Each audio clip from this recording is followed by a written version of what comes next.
salamat po sa inyo lahat. Maraming salamat sa ating kalihim ng Foreign Affairs, Secretary Ricky Manang. Please,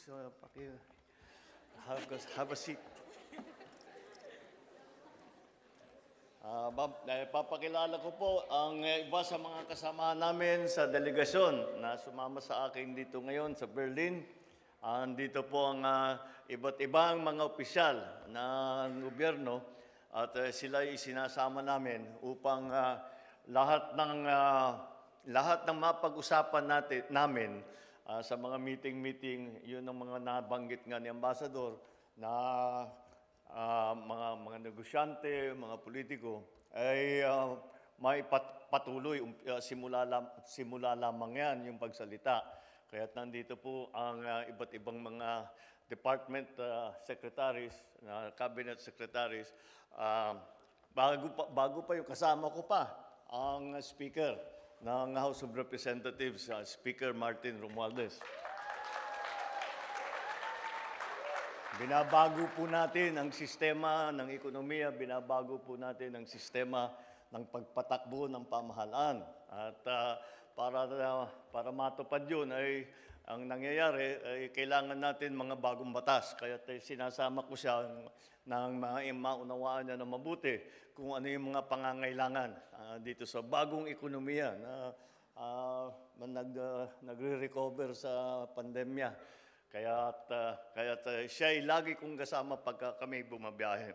Andito rin, kasama din po natin ang Secretary of the Department of Agriculture. Ako pong unang Secretary of the Department of Agriculture dito sa administrasyon na ito. At dahil napakahalaga, napaka-importante ng food supply, na sapat ang ating ipapakain sa ating mga kababayan. Kaya sinama ko po ang ating Secretary of Department of Agriculture, Secretary Kiko Laurel. At ang susunod naman ay talaga namang siguradong unawaan ninyo kung bakit siya kasama. Siyang namumuno ng Department of Trade and Industry. At lahat siyempre ng mga investment na pinapasok sa atin sa departamento niya dumadaan. Nandito po Secretary Fred Pascual ng DTI.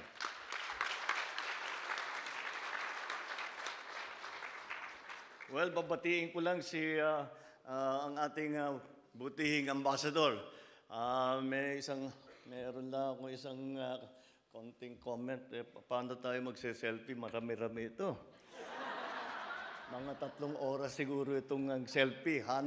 Gagawa tayo ng paraan.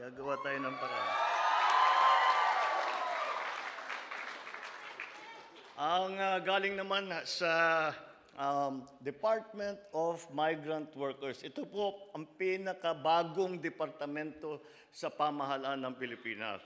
At ito'y binubuo pa lamang ngayon. Hanggang ngayon, kumukuha pa sila ng application ng mga para sumama para magtrabaho doon sa Department of Migrant Workers. Ito po, kagaya ng pangalan, ay para sa mga ating overseas workers. At dahil pagkakilala ito sa napakahalaga ng inyong ginagawa, napakahalaga hindi lamang para sa inyong sarili, sa inyong pamilya, at sa inyong mga barangay, kung hindi malaking bagay talaga sa buong bansa. Kaya pagkikilala ito ng magandang maging suporta ng pamahalaan sa ating mga overseas workers, sa inyong lahat. At hindi lamang sa may pangangailangan, may nagkaroon ng problema, at hindi lamang yun, kung hindi patuloy ang naghahanap ng mga paraan para pagbutihin ang mga nandito na para pagandahin pa ang inyong kalagayan. Andito po ang Undersecretary from the Department of Migrant Workers, Undersecretary Patricio Ibon Calinan.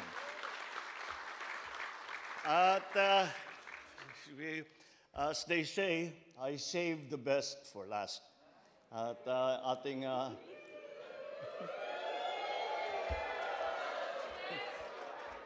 kayo naman nagpapakorning ako nito.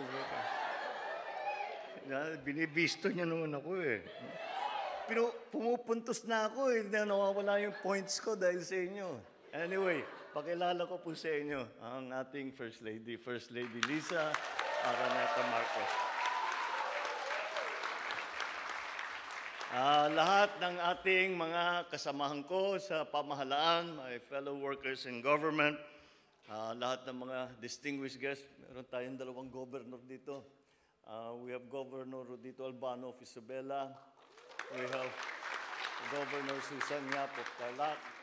Andito po sila para ewan ko kung ano yung dadalhin ngayon nila sa Tarlac at saka sa Isabela. Kaya pumunta sila rito para makita kung ano pa yung mga pagkakataon na maaring dalhin sa kanilang mga probinsya. All the distinguished guests who are here, ladies and gentlemen, guten Abend.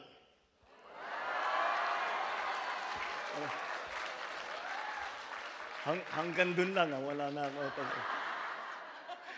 Nakasulat kasi dito sa sabi ko. Pag hindi nakasulat yun, tumira ako dito sa Europe ng matagal, pero wala akong masyadong natutunang German. Yung mga yan, Guten Tag, Guten Abend, Ich liebe dich, yun lang naman. I love you, Ich liebe dich. Magandang gabi po sa inyo lahat. I am delighted to be here in Berlin to be with you this evening. Maraming po sa inyong lahat sa inyong pagdalo at sa inyong pagsusuporta. At nabalitaan ko nga, nung kami papasok dito, na may rail strike. Kaya yung iba raw sa inyo, napakatagal lang naging biyahe ninyo. Naku, maraming salamat at kayo'y nagtiyaga na makasama kaming lahat. At alam nyo po, hindi lang kaya sasabihin ko sa inyo, pagka kami bumabiyahe, siyempre yung biyahe mahirap, nag-jet lag kami, ang schedule namin medyo masikip, at namin ginagawa, seryoso lahat ang pinag-uusapan. Ngunit lahat kami, tignan mo kung pagka kami nalalaman namin, yung tinatawag na Filipino community, na meeting with the Filipino community, nakangiti na kami lahat. Dahil, siyempre, Pilipino, lagi tayong masaya. So, laging masaya. So, maraming salamat na kayo nagtiyaga. Hindi lang para tayo magkasama-sama, ngunit para naman, yung mga, siyempre, homesick tayo. Para tumagal din ako sa abroad, kaya naintindihan ko yan. At kaya naman, nagpapasalamat ako na nagtiyaga kayo mapunta rito. Kahit na medyo mahirap ang naging biyahe ninyo. So as we gather now in this historic city, I'm reminded of the remarkable strength and resilience that defines the Filipino spirit. Thousands of miles away from your homeland, you have brought with you the warmth of our culture, the richness of our tradition, the unwavering sense of bayanihan that binds us together as a nation.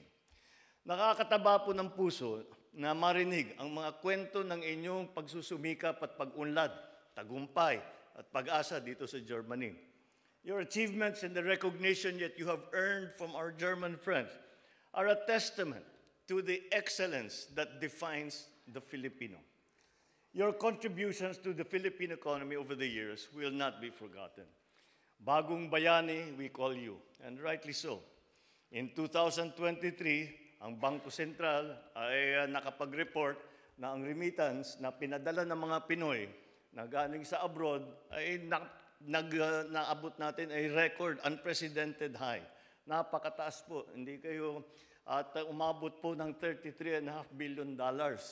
At napakalaking bahagi ninyo. Napakalaking bahagi na niyan doon sa ating ekonomiya. At kagaya ng sabi ko kanina, hindi lamang ang tulong ninyo, ang inyong mga ginagawa para sa inyong pamilya, para for your communities, ngunit talaga naman malaking naitutulong ninyo sa bansa. Hindi lamang sa remittance, at marami pa kayong kontribusyon na ibinibigay. The surge in remittances was bolstered by the strength of the Philippine peso, which magnify the value of these financial lifelines.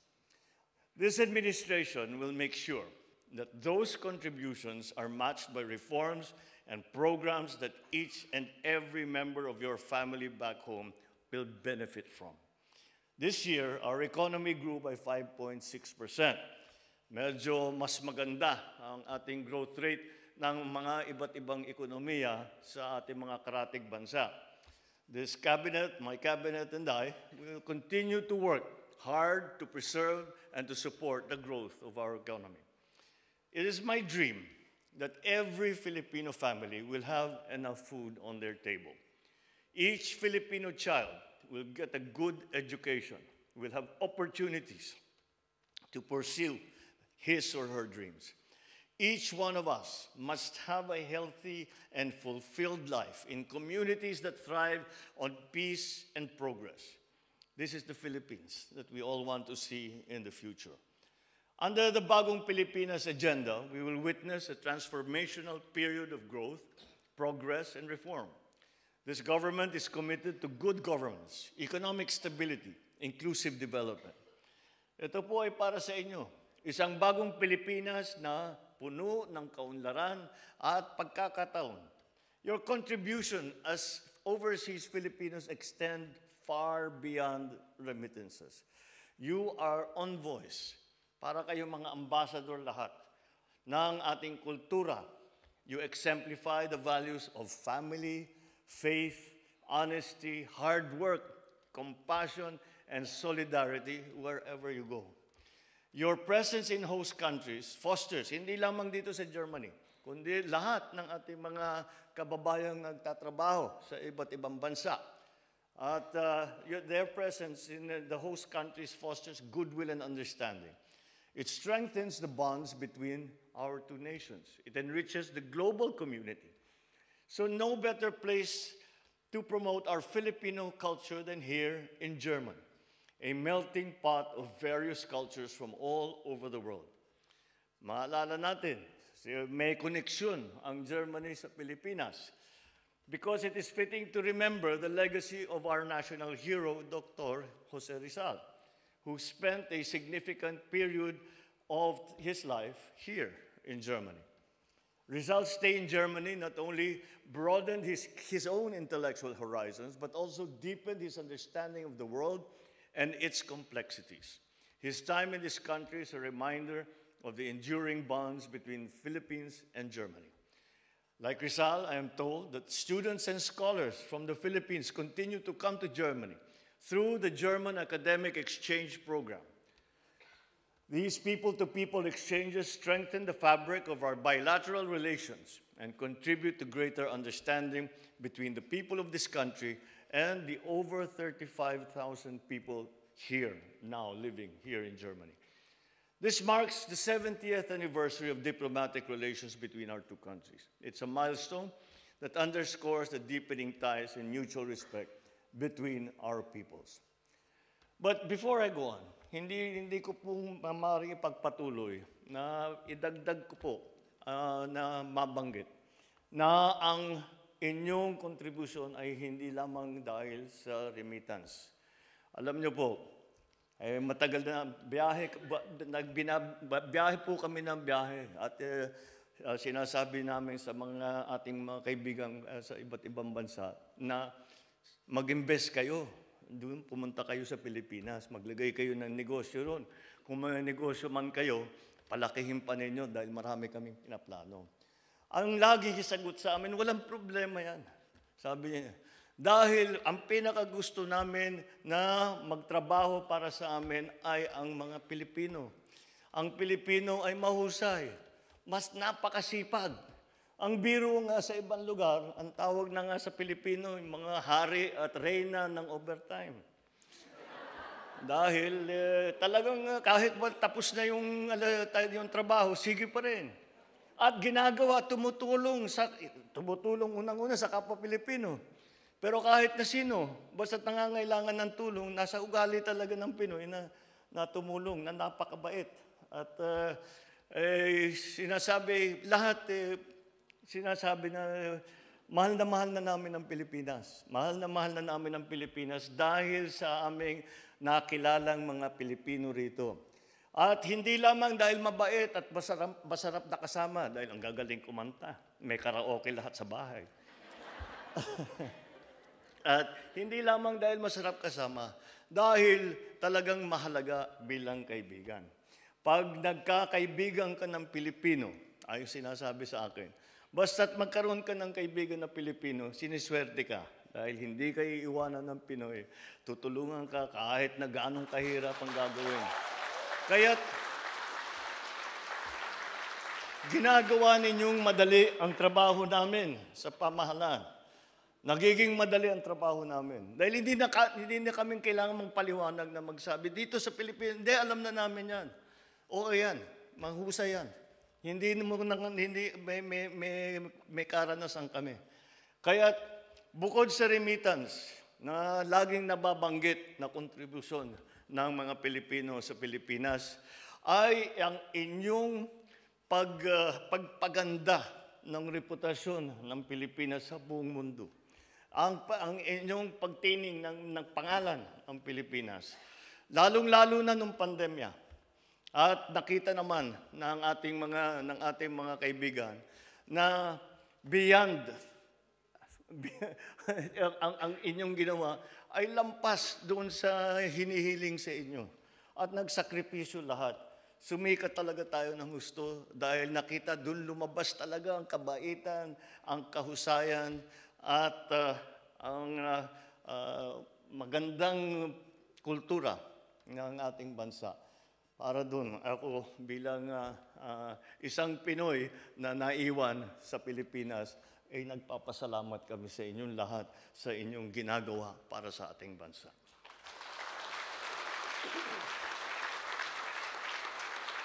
Ngayon naman ay meron tayo, nagse-celebrate tayo, 70th year na ng diplomatic relations natin sa Germany. We commemorate this milestone with all of you living, working, and studying here in Germany, proof of the ever-growing ties and friendship between the Philippines and Deutschland. As we look ahead to the future, let us continue to support and uplift one another. Let us harness the strength of our collective spirit to overcome challenges and seize opportunities for growth and for prosperity. Sama-sama, maitataguyod natin ang bagong Pilipinas para sa lahat ng Pilipino. Saan mang panig ng mundo kayo'y naroroon, our government is committed to supporting our overseas Filipino workers and the broader Filipino community abroad. We are working tirelessly to ensure that you are treated with the dignity and the respect that you deserve. Through various programs and initiatives, we strive to protect your rights, your welfare. We strive to ensure that your well-being and empowerment is assured. Naipatupad po natin ang One Repatriation Command Center, ang 24/7 hotline 1348 para sa mga nangangailangan ng rescue at repatriation, pati na rin counseling at legal assistance. Patuloy ang ating mga programa sa pag-reintegration para sa mga OFW na bumalik sa Pilipinas, kasabay ng mga bagong programa gaya ng Balikbayani sa turismo, ang DOT at DMW, migrant workers. Para sa inyong mga pamilya, mayroon po tayong OFW Children's Circle, education and training program ng OWA. It's an educational assistance para sa inyong mga anak ninyo na nasa Pilipinas. Marami po ang mga programa ang ating ipapatupad na hinaharap at patuloy po natin pagtitibayin ang ating mga serbisyo at programa para sa inyo at ang inyong mga pamilya sa Pilipinas. On our political and economic relations, Germany has also been a strong supporter of the Philippines in our quest to keep the waters in the South China Sea open, secure, and peaceful. We both adhere to the rules-based order and seek the cooperation of all nations to abide by the principles of the United Nations Convention on the Law of the Sea, tinatawag na UNCLOS. Dahil nagkakaproblema po tayo, ay may ibang bansa na sinasabi yung ating teritoryo ay kanila pala. At ngunit sa asahan ninyo ay hindi po tayo papayag dahil maliwanag naman na ito ay bahagi ng Pilipinas.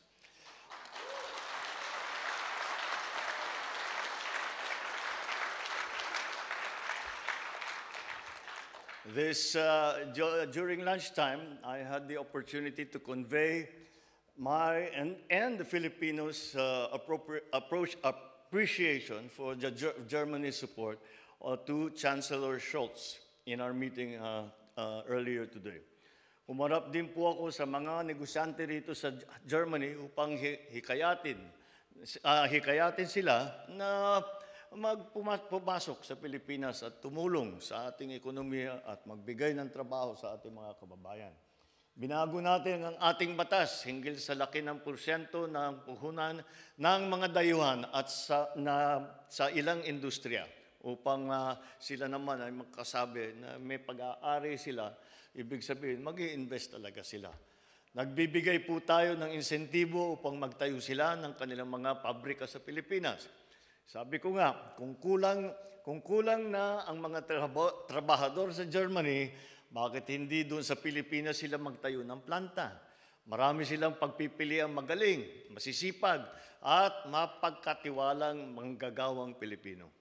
Setting up manufacturing companies in the Philippines will address the labor shortage Germany is currently facing and will provide our workers jobs which will keep them home with their families. Business, workers, and our countries will both benefit from such an arrangement. We continue to explore avenues for economic growth and employment opportunities both at home and abroad, and to implement programs that will create sustainable livelihood opportunities in the province, reducing the need for many Filipinos to seek employment overseas. At the same time, we are working to strengthen partnerships with host countries to promote fair labor practices and ensure the dignified treatment of our workers. Ang abilidad at galing ng ating mga OFW ay tunay na hindi mapapantayan. Kaya naman, siguraduhin po natin na maayos ang kanilang kalagayan. Tama ang pasahod, may oras sila sa paghinga at bakasyon. Tinatrato sila ng may respeto at binibigyan ng kaukulang benepisyo na ayon sa batas dito sa Germany at kung saan man ang ating mga kababayan. Sa bagong Pilipinas, ang oportunidad ng bawat Pilipino na magkaroon ng kabuhayan ay ating palalaguin upang kayo ay hindi na kailangan lumayo pa sa inyong mga mahal sa buhay. Maraming salamat po sa inyong lahat, sa inyong sakripisyo, sa inyong dedikasyon. Patuloy tayong magtulungan at magmalasakit para sa isa't isa. Mabuhay ang Pilipino, mabuhay kayong mga OFW, mabuhay ang bagong Pilipinas. Thank you. God bless you all. Maraming salamat po at magandang gabi po sa inyo lahat.